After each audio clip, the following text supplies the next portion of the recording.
নমস্কাৰ ছাত্ৰ ছাত্ৰীসকল ই কক্ষালৈ তোমালোকক স্বাগতম জনাইছো মই তোমালোকৰ তৰাণী মেম মই আজি অষ্টম শ্ৰেণীৰ সমাজ বিজ্ঞান বিষয়ৰ ইতিহাস খণ্ডৰ অন্তৰ্গত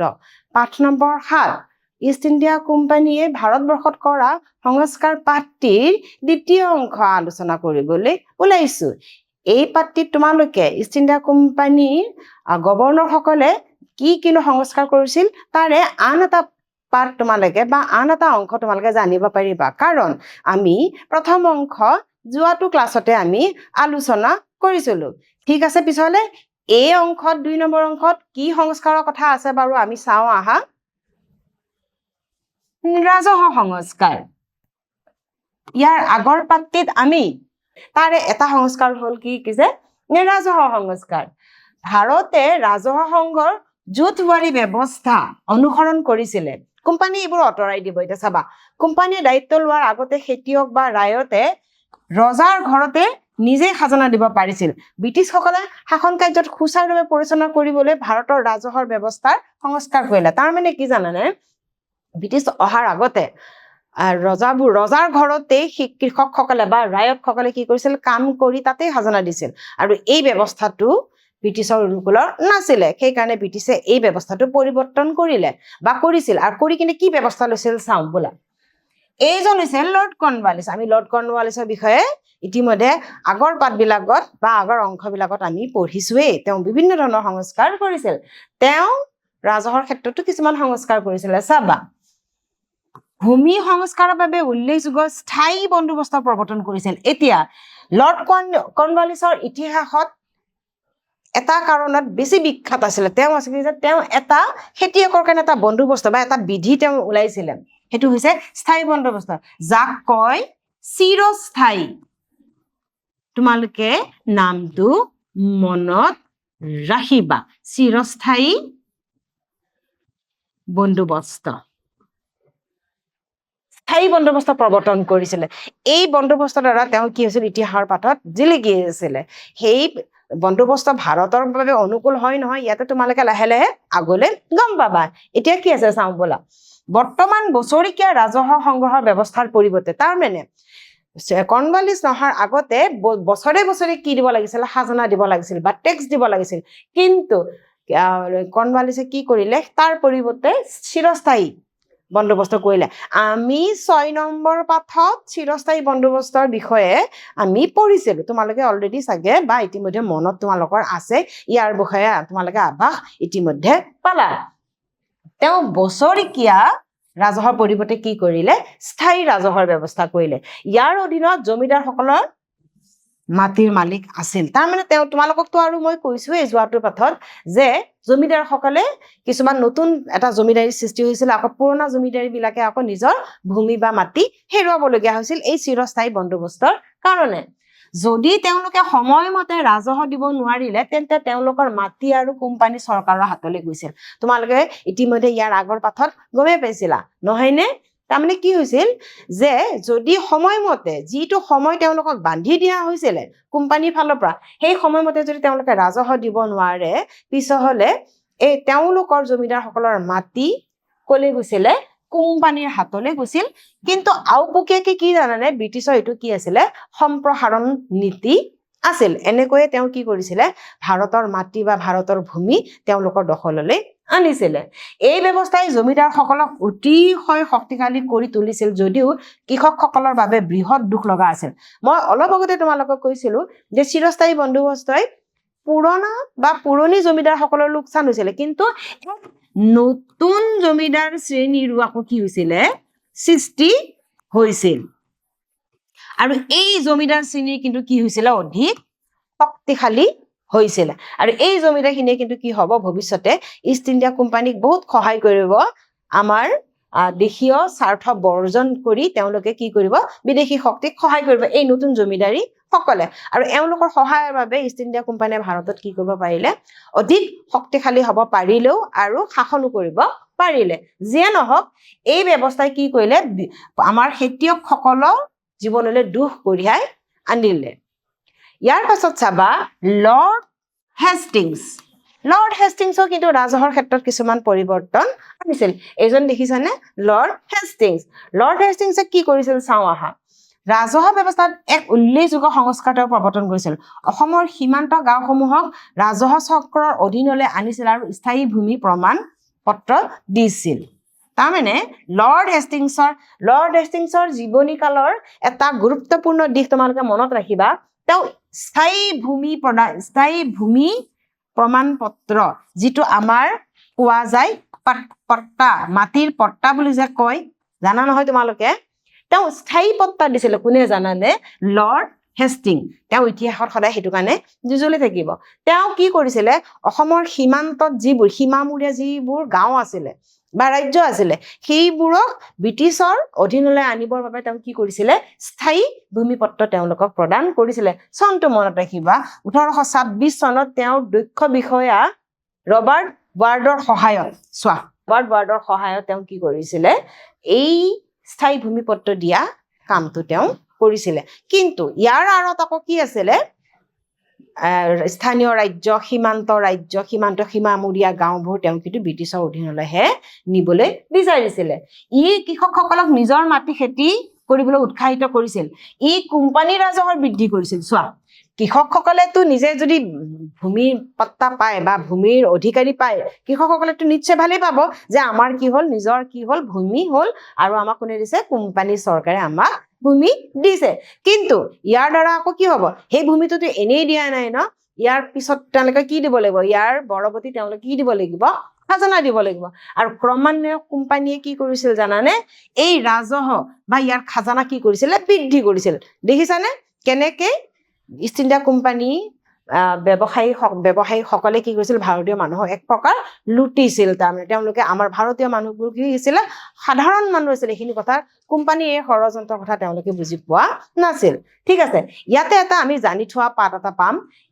আগৰ যিখিনি পঢ়িলো তাতনো কি আছিল আমি জানিম এইটো কিন্তু দৰকাৰী কথা তোমালোকে মনত ৰাখিবা 1793 খ্ৰীষ্টাব্দত বংগ বিহাৰ আৰু উৰিষ্যাত প্ৰথমতে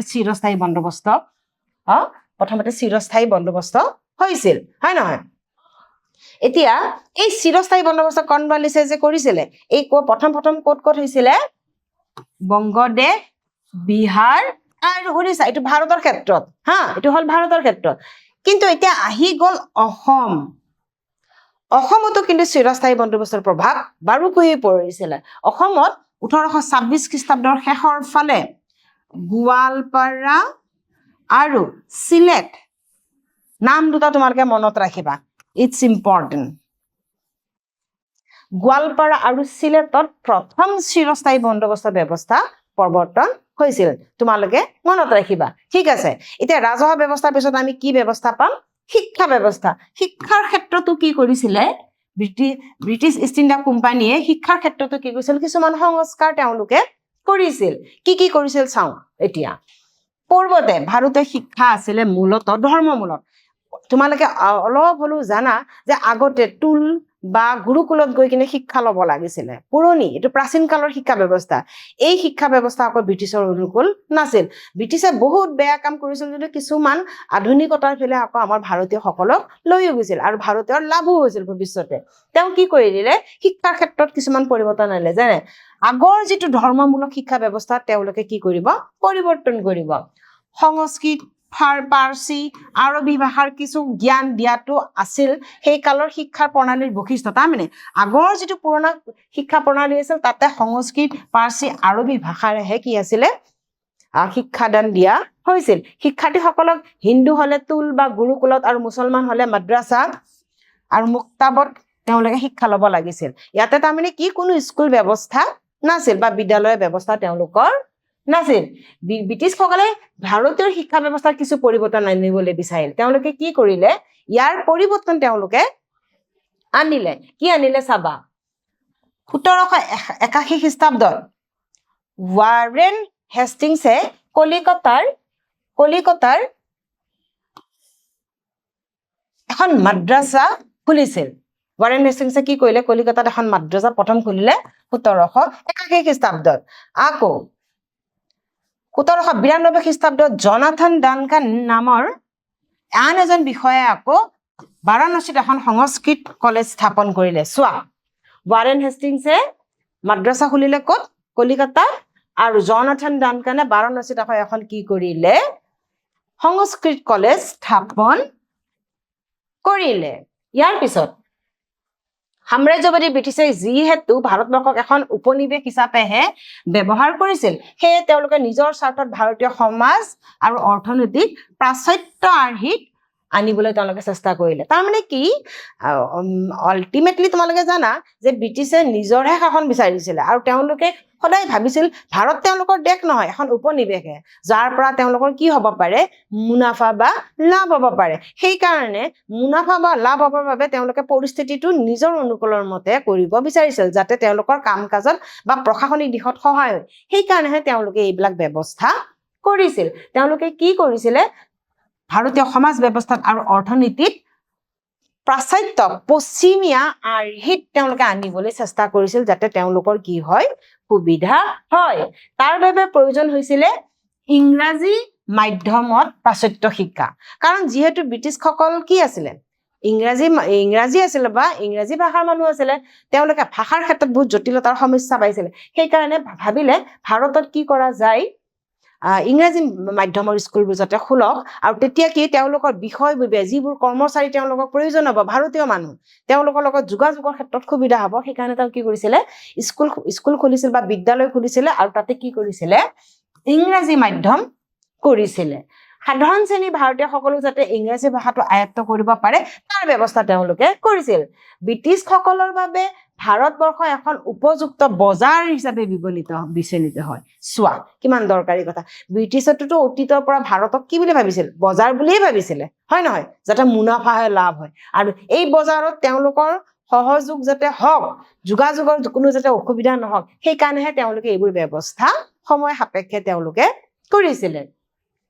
পিছলৈ প্ৰাচুৰ্য শিক্ষাৰ সৈতে সংগতি ৰাখি লৰ্ড উইলিয়াম বেণ্টিঙৰ দিনত শিক্ষাৰ মাধ্যম ইংৰাজী হোৱাটো বাধ্যতামূলক হৈছিল এইটো চোৱা লৰ্ড উইলিয়াম বেণ্টিংকেটো আৰু ওপৰত একচৰা হ'ল কি জানেনে তেওঁ ইংৰাজী শিক্ষাৰ মাধ্যমটো তেওঁ কি কৰি দিলে বাধ্যতামূলক কৰি দিলে তাৰমানে যোনে যোনে শিক্ষাদান ল'ব বা স্কুল বা কলেজত যাব মাধ্যম তেওঁলোকৰ কি হ'ব লাগিব ইংৰাজী হ'ব লাগিব এনেকৈয়ে প্ৰাচুৰ্য শিক্ষাৰ প্ৰতি মানুহৰ ধাউতি বাঢ়িল এই লাহে লাহে লাহে লাহে ভাৰতত কি হ'ল আধুনিকতাৰ পোহৰ হ'ল আৰু প্ৰাচুৰ্য শিক্ষা বা পশ্চিমীয়া শিক্ষাৰ প্ৰতি মানুহৰ কি হ'ল আকৰ্ষিত হ'ল আৰু এইটোৱে তেওঁলোকৰ পলিচি আছিলে ষড়যন্ত্ৰ হ'ল এনেদৰে ইংৰাজে ভাৰতীয়সকলক পশ্চিমীয়া শিক্ষাৰ দিশে ধাৱবানিত কৰিলে পশ্চিমক কি কৰিলে ভাৰতলৈ তেওঁলোকে আনিলে এতিয়া আমি পাম ইয়াৰ পিছৰ হ'ল কোন আছিলে গভৰ্ণৰ লৰ্ড জেনেৰেল ডেলহাউচি এতিয়া ডেলহাউচি বিষয়েও আমি এতিয়া পাম ডেলহাউচিয়েনো কি কৰিছিলে তেওঁ কিছুমান কিন্তু সংস্কাৰ কৰিছিলে সেইটো কি সংস্কাৰ কৰিছিলে চাওঁ বাৰু ভাৰতীয় শিক্ষাৰ ক্ষেত্ৰত অধিক সংস্কাৰ প্ৰৱৰ্তন কৰা তেওঁ ভাবিছিলে এটা কথা মনত ৰাখিবা লৰ্ড ডেলহাউচি কিন্তু বহুত কিছুমান সংস্কাৰ কৰিছে তোমালোকে ইয়াৰ আগৰ পাত্ৰিত পঢ়িয়ে আহিছে বা আমি আলোচনা এইটোৰ বিষয়ে কৰিছো এইবাৰ কি কৰিছিল যাবা তেওঁৰ পিছত আকৌ তেওঁ কি কৰিছিলে লৰ্ড ডেলহাউচি শিক্ষাৰ ক্ষেত্ৰতো কিন্তু কিছুমান সংস্কাৰ কৰিছিলে লৰ্ড ডেলহাউচিৰ বিভিন্ন ধৰণৰ যেনেকে ডক্ট্ৰিন অফ লেপছ তাৰমানে এইবোৰৰ পৰিৱৰ্তেও আৰু কিছুমান তেওঁ সংস্কাৰ কৰিছিল যিটো ইতিহাসৰ পাঠত সদায় জিলিকি থাকিব সেইটো হৈছে উদৰ প্ৰেৰণ পত্ৰ তোমালোকে মনত ৰাখিবা ইটস ভেৰি ভেৰি ইম্পৰ্টেণ্ট এইটো বহুত প্ৰয়োজন তোমালোকৰ কাৰণে জানা শিক্ষাৰ ক্ষেত্ৰত তেওঁ কিছুমান সংস্কাৰ আনিছিলে লৰ্ড ডেলহাউচিয়ে তেওঁ যিটো বিধি বনাইছিলে উডৰ তেওঁ সভাপতিৰ চাৰ্লছ উডৰ সভাপতিৰ আণ্ডাৰত তেওঁক দায়িত্ব দি কিছুমান শিক্ষা সংস্কাৰ কৰিছিলে আৰু সেইকাৰণে তেওঁৰ নামতে চাৰ্লছ উডৰ নামতে ইয়াৰ নাম দিলে কি উডৰ প্ৰেৰণ পত্ৰ আৰু কিছুমান পৰামৰ্শাৱলী তেওঁ ওলাইছিলে প্ৰাথমিক হাইস্কুল আৰু বহু মহাবিদ্যালয়ত কিছুমান তেওঁ প্ৰতিষ্ঠা কৰিছিলে আৰু তেওঁ যিখন প্ৰেৰণ পত্ৰ সৃষ্টি কৰিছিলে ইয়াতে তাৰমানে এইবোৰ ব্যৱস্থা আছিলে যে সব ঠাইতে কি কৰিব লাগিব প্ৰাথমিক বা হাইস্কুল বা কলেজ বা মহাবিদ্যালয়বোৰ কি কৰিব লাগিব প্ৰতিষ্ঠা কৰিব লাগিব তেওঁৰ সময়ত সংস্কৃত ভাষা আৰু সাহিত্য অধ্যয়ন পুনৰুজ্জীৱিত হৈছিলে সংস্কৃত ভাষা আৰু সাহিত্যৰ বিকাশৰ লগতে ঈশ্বৰচন্দ্ৰ বিদ্যাসাগৰ মানে বংগত তেওঁ আছিল হা আৰু আনন্দ চন্দ্ৰ বৰুৱা আমাৰ অসমত এওঁলোক জড়িত হৈ আছিল তাৰমানে কি জানানে উত্তৰ প্ৰেৰণ পত্ৰত এইবোৰ কথা আছিলে যে সংস্কৃত ভাষা আৰু সাহিত্য আকৌ নতুনকে আহিব লাগিব ইয়াক পুনৰুজ্জীৱিত তাৰমানে ইয়াক আকৌ আগুৱাই নিব লাগিব সমাজত আৰু এই ক্ষেত্ৰত বংগদেশত সংস্কৃত ভাষাৰ ক্ষেত্ৰত বহুত কৰ্ম তেওঁ কৰিছিল কাম কৰিছিলে সেইজন হৈছে ঈশ্বৰচন্দ্ৰ বিদ্যাসাগৰ তোমালোকে পিছলৈ পাবা আৰু আমাৰ অসমতো কিন্তু এজন ব্যক্তি আছিলে যিজনে এই শিক্ষাৰ ক্ষেত্ৰত কিন্তু আগৰণুৱা কিছুমান কাম কৰিছিল তেওঁ হৈছে আনন্দ চন্দ্ৰ বৰুৱা অসমত তেওঁ কৰিছিলে ব্ৰিটিছ গভৰ্ণৰসকলে প্ৰৱৰ্তন কৰা সংস্কাৰে ভাৰতীয় অৰ্থনীতি আৰু সমাজত সুদূৰ প্ৰসাৰী প্ৰভাৱ পেলাইছিল তোমালোকে গমেই পালা যি কৰ্ম তেওঁলোকে কৰিলে ৰাজহে হওক বা প্ৰশাসনীয় হওক শিক্ষা ক্ষেত্ৰত এই সকলোবিলাকে কিন্তু ভাৰতীয় ৰাজনীতিত বহুত প্ৰভাৱ পেলাইছে এই সংস্কাৰসমূহে ভাৰতৰ ওপৰত ইংৰাজ নিয়ন্ত্ৰণ শক্তিশালী কৰিছিল হয় অট'মেটিকেলি সেইটোৱে বুজি পোৱা যায় ন তেওঁলোকে কিয় কৰিছিলে ভাৰতীয় মানুহৰ লাভৰ কাৰণে কৰিছিল নেকি তেওঁলোকে নিজৰ লাভৰ কাৰণে কৰিছিল যাতে তেওঁলোকে প্ৰশাসনিক দিশটো সুচাৰুৰূপে কৰিব পাৰে সেইকাৰণে তেওঁলোকে সময় সাপেক্ষে এইবোৰ সংস্কাৰ কৰিছিল আৰু ইয়াৰ দ্বাৰা তেওঁলোকৰ শক্তি কি হৈছিলে তেওঁলোকৰ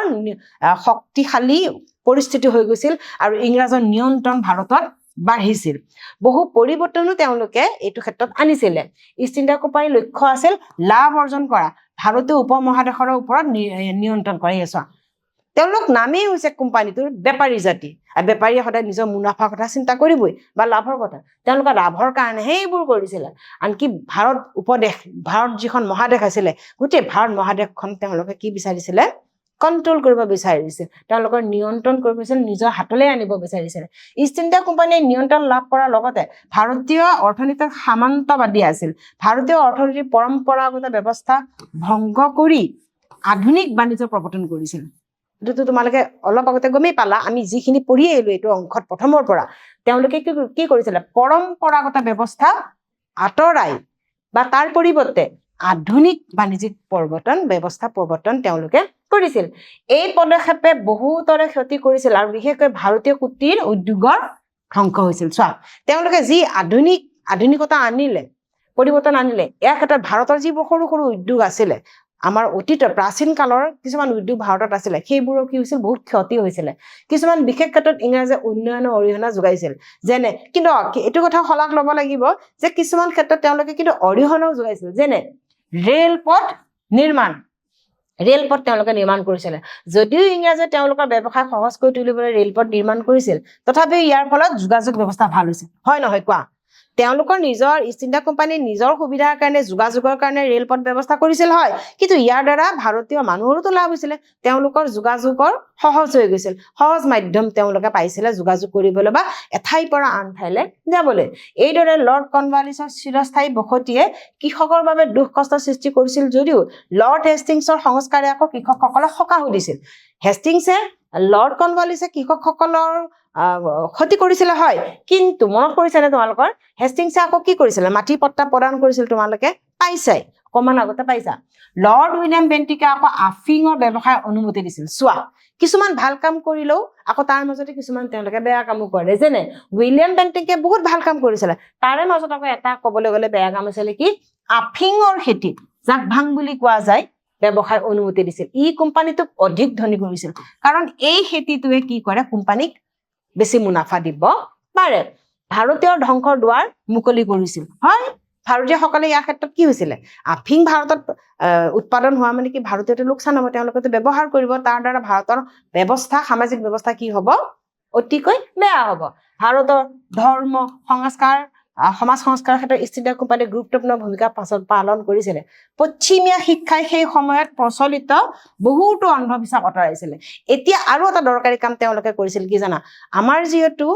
ব্যৱস্থা সামাজিক ব্যৱস্থা আৰু পুৰণি আছিলে অতীতৰ পৰম্পৰাগত নীতিত আমাৰবোৰ চলিছিলে কিন্তু ব্ৰিটিছ অহাৰ লগে লগে বহুত পৰম্পৰাগত নীতি কি হৈ গৈছিলে তেওঁলোকে আঁতৰাই দিছিল তাৰে ভিতৰত কিছুমান অন্ধবিশ্বাস আছিল সেই অন্ধবিশ্বাসবিলাকো তেওঁলোকে কি কৰিছিলে উঠাই দিছিলে ধৰ্মৰ নামত চলি থকা অন্ধবিশ্বাস তেওঁলোকে উঠাই দিবলৈ বাধ্য কৰাইছিলে তেওঁলোকে দেখিছিলে এইবোৰ আঁতৰাব লাগিব এই ক্ষেত্ৰত চাৰজন চোৰৰ নাম আমি ল'ব লাগিব এই প্ৰথাসমূহৰ বিৰুদ্ধে ব্যৱস্থা গ্ৰহণ কৰিবলৈ প্ৰথম তেওঁই কৰিছিলে হা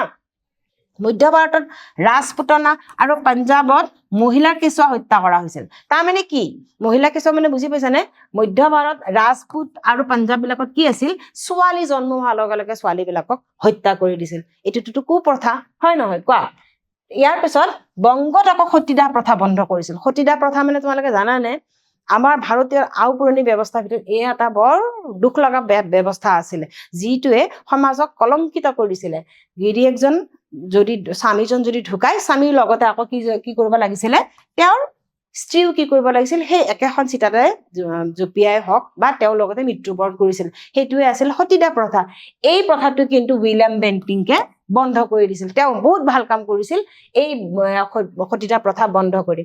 যদিও এই সংস্কাৰসমূহৰ প্ৰতি বহুতৰে নেতিবাচক প্ৰতিক্ৰিয়া প্ৰকাশ কৰিছিল, কোম্পানীয়ে এই সংস্কাৰসমূহ কঠোৰভাৱে কাৰ্যকৰীও কৰিছিল। সেইটোও হয়, তেওঁ কি কৰিছিলে, কোম্পানীয়ে কঠোৰভাৱে কৈছিলে যে এই সংস্কাৰ মানিবই লাগিব, সতীদাহ প্ৰথা উঠিবই লাগিব, কন্যা ভ্ৰূণ হত্যা বন্ধই হ'ব লাগিব, বাল্য বিবাহ বন্ধই হ'ব লাগিব। এইবিলাক তেওঁলোকে কি কৰিছিলে, বাধ্যতামূলক কৰিছিলে। বেণ্টিংকে আনকি দাসত্ব প্ৰথাও বিলুপ্ত কৰিছিল। দাস মানে গোলাম কৰি কিছুমান মানুহে, ধনী মানুহবিলাকে দুখীয়া মানুহবিলাকক কি কৰিছিলে, নিজৰ দাস কৰি ৰাখিছিল, গোলাম কৰি ৰাখিছিল। বেণ্টিংকে আকৌ এইটো প্ৰথা কি কৰিছিল, বিলুপ্ত কৰিছিলে। এইদৰে ভাৰতীয় সমাজ সংস্কাৰত ইষ্ট ইণ্ডিয়া কোম্পানীয়ে বিভিন্ন ধৰণৰ পদক্ষেপ লৈছিল। চোৱাচোন তোমালোকে, কিছুমান ভাল কাম কৰিছিল যদিও কিছুমান বেয়া কামো কৰিছিল, কিন্তু ভাল কামৰ সদাক ল'ব লাগিব। যদি এই কুপ্ৰথাবোৰ ভাৰতীয় সমাজত প্ৰচলিত ব্যৱস্থা যদি আজিও থাকিলে হয়, কি হলে হয় ভাবা? এক প্ৰকাৰ ক'বলৈ গ'লে এই কুপ্ৰথাবোৰ আঁতৰাই আমাৰ সমাজৰ কি কৰিছে, তেওঁলোকে উন্নতিও কৰিছিল। এই সময়ছোৱাত বহুতো প্ৰগতিশীল প্ৰতিষ্ঠা কৰা হৈছিল, যেনে ব্ৰাহ্ম সমাজ, প্ৰাৰ্থনা সমাজ, আৰ্য সমাজ, ৰামকৃষ্ণ মিছন, এওঁলোকে এইবোৰৰ নাম তোমালোকে শুনিছা। এইবিলাক প্ৰতিষ্ঠানবিলাক কি কৰিছিল, প্ৰতিষ্ঠা কৰা হৈছিল। সমাজ সংস্কাৰত আলিগড় আন্দোলনৰ গুৰুত্বপূৰ্ণ ভূমিকা আছে। তাৰমানে এইবোৰ প্ৰতিষ্ঠানে দেশত বহুতো হিতকৰ কাম কৰিছিল। এতিয়া আমি এই পাতিত কি কি পালো আমি এইখিনি চাওঁ বাৰু দেই, জানি থোৱা। 1806 খ্ৰীষ্টাব্দত বিহাৰৰ জিলা ধীপতি এজনে সতীদাহ প্ৰথা ৰোধ কৰিবলৈ লৰ্ড ৱেলেছলিক সৰ্বপ্ৰথমে লিখিত দিছিল। তাৰমানে আমাৰ জিলাধিপতি এজনে এখন কি কৰিছিলে, তেওঁ কি কৰিছিল, প্ৰথম লিখিত অনুৰোধ দিছিল, এপ্লিকেশ্যন দিছিল, যাতে এই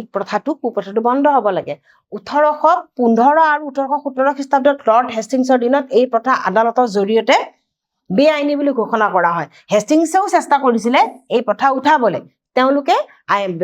বেআইনী বুলি ঘোষণাহে কৰিলে, কিন্তু সফল হ'ব আকৌ নোৱাৰিলে। সফলতা কোনে হ'ব পাৰিলে চাবা, লৰ্ড উইলিয়াম বেণ্টিংকে 1829 চনত এই প্ৰথা 17 নৱেম্বৰৰ দিনা জাৰি কৰি দিছিলে। চাবা,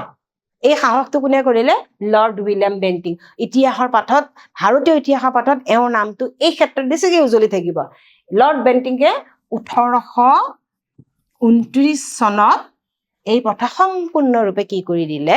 বন্ধ কৰি দিলে, যিয়ে সমাজক এই কলংকিত অধ্যায়ৰ পৰা মুক্ত কৰিলে। ঠিক আছে, পিছলে আজি আমি এই দ্বিতীয় অংশত কি কি পঢ়িলো ইয়াৰ এটা চমু আভাস ল'ম। তোমালোকে চেষ্টা কৰিবা এই প্ৰশ্নকেইটা উত্তৰ দিবলৈ দেই। কি আছে চোৱা, অসমত চিৰস্থায়ী বন্দোবস্ত ক'ত হৈছিল, মনত পৰিছেনে? লৰ্ড কৰ্ণৱালিছে যিটো চিৰস্থায়ী বন্দোবস্ত প্ৰৱৰ্তন কৰিছিলে, অসমত ক'ত হৈছিলে? গুৱাহাটীত, গোৱালপাৰা আৰু চিলেট নে দৰং? কি বাৰু কোৱা? গোৱালপাৰা আৰু চিলেট। মনত পৰিছেনে তোমালোকৰ? এইটো মনত তোমালোকে ৰাখিবা। নেক্সট, সতীদাহ প্ৰথা নিৰ্মূল কোনে কৰিলে? চোৱা, আমি অলৰেডি অলপ আগতে পঢ়িছিলো, সতীদাহ প্ৰথা বহুতে চেষ্টা কৰিছিল, কিন্তু শেষত কৃতকাৰ্যত কোনে হ'ল? লৰ্ড